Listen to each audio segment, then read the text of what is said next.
More corporate layoffs just announced. Intel is looking at about 2,400 workers in Oregon. We think about Glassdoor as well. Indeed, 1,300 workers. These corporations are doing a restructuring. It's called the Great Restructuring. As a matter of fact, about a year and a half ago, I got let go and I saw the front end of this whole Great Restructuring. What really is it, and how do we prepare for that? And I'll tell you how I prepared and how many of you can maybe even consider preparing. I even had a friend reach out to me, somebody that I worked with many years ago, was let go at the same time I was, and still reached out and said, look, 19 months later, laid off, and I still do not have a job. And so we chatted for a while, and I figured out that he is in fact working. He's found some odd jobs here and there, but never got anywhere near the type of work and employment that he once enjoyed. You know, the level of pay, the level of rigor, but the level of, I guess, what you say, the technical skills that were expected of his role, that type of job was gone. He's now basically backfilling with a few odd jobs, paid daily type work, and the type of employment that many would probably consider just a fly-by-night. And so it's a sad state of affairs because we're seeing this everywhere. We're seeing this whole environment right now in the corporate space. They're going through what they're calling a great restructuring, which effectively is a transition to possibly into AI. I mean, even when we look at Glassdoor and Indeed laying off 1,300 some workers, the idea behind that is, of course, in preparation for AI. And a lot of these companies, what they're looking at doing is moving workers down the road, saying adios. A lot of it is, of course, the ongoing continuation, the continuing saga, of course, of improved efficiency, profits. A lot of these organizations are just have to continually show public shareholders or stakeholders that they're making profits quarter over quarter. But others are literally barely hanging on by a thread. Some aren't even making profits. Many are going under. I'm seeing this all over. There's all kinds of indicators. I've seen lots of businesses go under. You've probably heard even Domino's. A lot of these franchisees or franchises are going under. McDonald's restructuring, changing even their menus, knocking prices off, looking at little ways to try to get people back in the door. But there's a reality. The big corporate wheel is turning and it's slowing down. And a lot of people are stuck looking for work.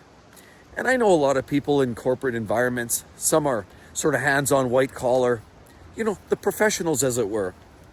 Many of them are highly at risk. Information analysts, those people are a huge risk for losing their work. And okay, while there's a lot of people in the corporate environments that are more sort of hands-on or trades or more the physical aspect, even those are potentially at risk because nobody is isolated from this whole impending situation. Now, it's not all doom and gloom, but we know that this is a fact. This is a fact I dealt with about a year and a half and change ago, as are, many people I know. And some have made the decision to call it quits, retire because of their end of the rope or close enough, maybe even a couple of years left. And they decided, kind of like myself, that, maybe it's a little premature, but it's close enough. We'll just call it good. But a lot of people are just stuck in the middle of their career. And we're hearing this all over the place. Lots of people are losing their work and giving it up to AI, restructuring. We're seeing what they're doing naturally, more with less.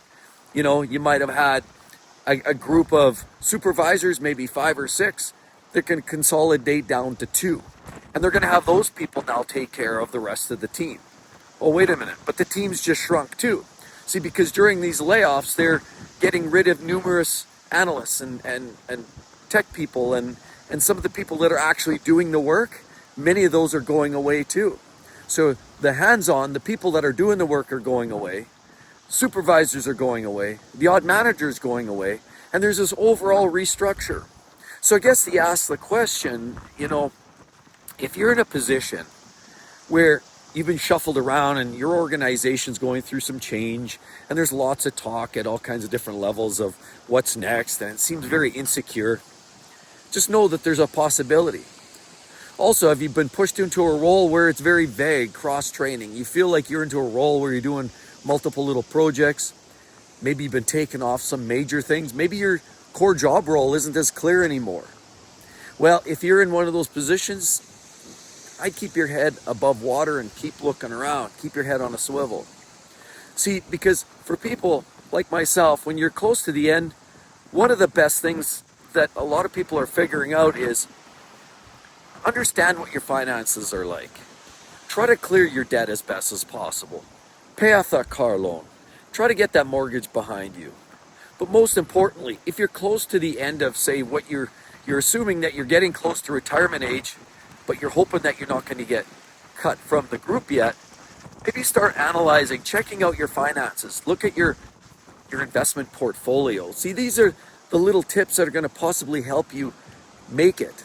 Because if you are one of the unexpected ones to get the tap on the shoulder, a lot of people are realizing that at least you've got to know where you stand financially. So understand that right now, if you're going through this insecure time and you're working for a big corporate bubble, that there's a good possibility that somebody might tap on your shoulder. If you're over 50, ageism is real and it's happening. And it's big time. Nobody can talk about it. Nobody's admitting it, but it is happening. So, on that note, if you are in fact thinking about the fact that you might be vulnerable, check out your investments. Look what you're doing. Look what kind of financial state you might be in. Where's your pension at? Are you able to withdraw? Or do you need to get back into the workforce? Maybe you're a little younger. Maybe you're in your 30s, 40s. Just like this gentleman that reached out to me, he was a little bit younger. He was closer to just on the shy side of 50, and he still had several years left to go, so he was stuck still looking for work, like many of you. And if a lot of people these days are stuck looking for that job, the thing is, holding on to the job you've got, sure, it's great. But what I've realized is working for the corporate environment it's not secure these days. Restructuring, reshuffling, reorgs, the great reorganization. That's right. These things are going on every single day around the nation. You're hearing about it, Microsoft and Intel. And all of these tech giants are all really, really pushing for efficiency. So my takeaway on this is, if you're getting close to retirement, just understand where your finances are. A lot of people, though, these days aren't necessarily in that position, and they're in the middle of their career. What do you do with that? Well, the best thing to do is start marketing yourself, networking. Hit those sites, the headhunter sites. Keep an eye on that. Make good networks with people that have some stroke in the organizations. Not only that, constantly be browsing, watching what other opportunities are out there. Now, this isn't about jumping ship, but remember, a lot of those people that often find themselves in a position and they've been there for a long time, quite often are considered stale by the top heads at these organizations. So if you've been in a role 10 or 15 or 20 years, there's a good chance the organization, your supervisor or their supervisor, are going to look at you like you're kind of stale bread. So either freshen your skill sets, look for some new abilities, and try to find a way that they can transfer themselves into the organization in another role. See, because if you can't find yourself in a position within the current organization, many people are just willing to jump ship, but never jump ship without that job. See, that's the other side. It's always great to have that backup plan. So, do you have a backup plan? Do you have maybe another organization, another corporate company that's possibly one like a peer company, one that has, a need for your type of skill sets? Engage with those. Do you know somebody that maybe went there a couple years earlier that you used to work with in this organization? Touch base with them, reach out, find out what you need to do to get on board. Sometimes, remember, we've always said, it's not what you know, it's who you know. And so look at those opportunities, network, sharpen up that resume, find out those skills. If you're a little lackluster in a couple skills, try to tune that up.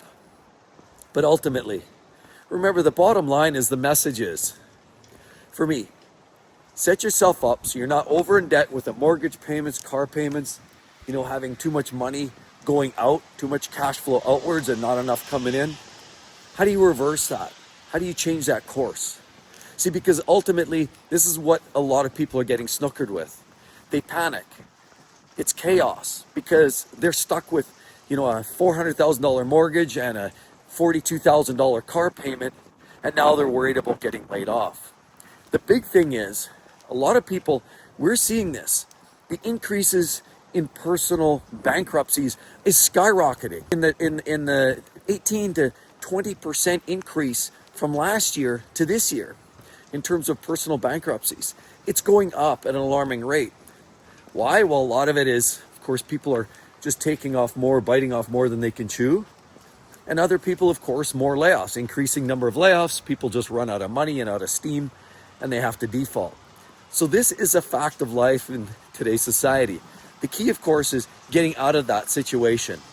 But make sure that if you are still interested in sticking around, that you want to make sure that your skills are relevant, that you're not being taken for granted. You don't take for granted the role that you're in. Don't assume that everybody loves you.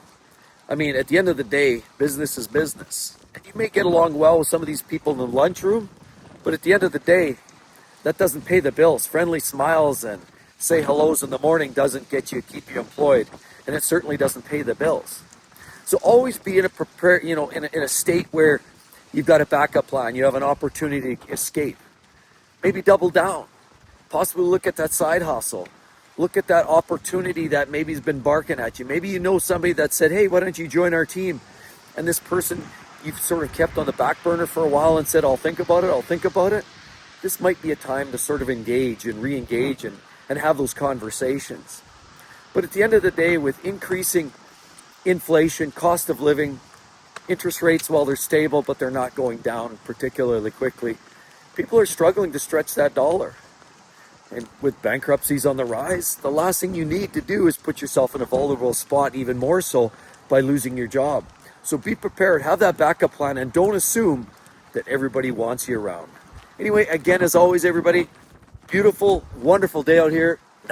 It's a chilly one. It's about 1 degree. It's snowing, raining. It's a strong wind. And you know what? Got to get out, have that morning chat, everybody. Hope you all have a wonderful day. And I'm going to go back inside and get a warm cup of cocoa and maybe a hot coffee. Talk to you real soon. Bye-bye.